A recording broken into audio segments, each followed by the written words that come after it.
My name is Bonang Mohale. I'm the chairman and the vice president of Upstream for Shell South Africa.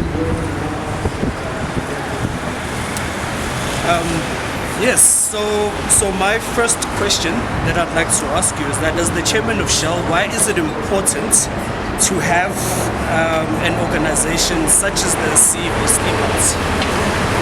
For us as Shell, I think the CEO Sleep Out gave us an amazing opportunity to highlight and celebrate what can be achieved with a little bit of positional power.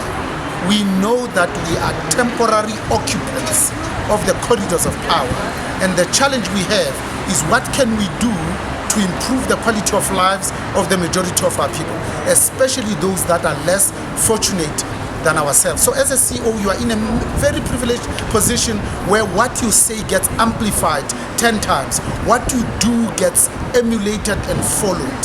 So we wanted to set an example to try and experience what it is like to be homeless in this country, in this century, in this era, when so many of us dare to hope that joy and peace can prevail, to give effect to the South Africa of Rolihlahla Nelson Mandela, where we can be the greatest nation in the world, to make sure that nation building is not temporary for us, but can be used to galvanize the force, the impetus, the energy of our people, so that we can create jobs and eliminate unemployment and inequality.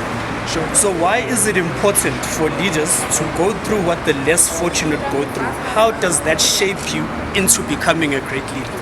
Because as a leader, you are probably lucky to be the one that went through the sieve, when more people that are cleverer and much more hardworking than you have not been fortunate with the same privilege that you have. Because leadership is about anyone who feels called upon to lead regarding themselves as leaders. Therefore, leaders are there to effect change, to talk straight, to extend trust, to start first with the who, then the what, and find it easy to recognize, highlight, and celebrate what other people are doing.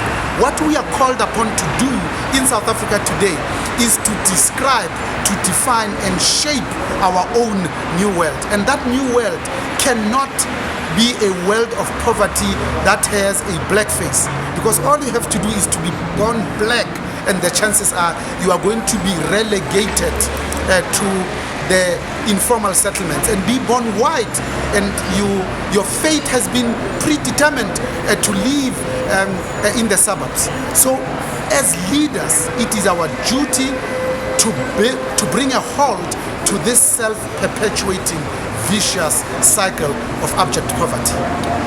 Okay, and then lastly, as a head of a global conglomerate, how does the empathy expressed by this initiative work its way into the working environment?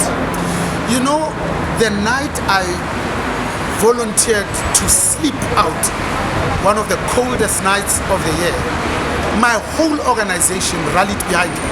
So we employ 1,344 people directly. When we count our half of Sapref and Blanco, that's 5,000 people. We pay 3.5 billion rands in taxes through our 750 Shell service stations. But when we decided, all of us, to rally behind the chairman and the vice president of Upstream for South Africa, we found and unleashed the most amazing energy.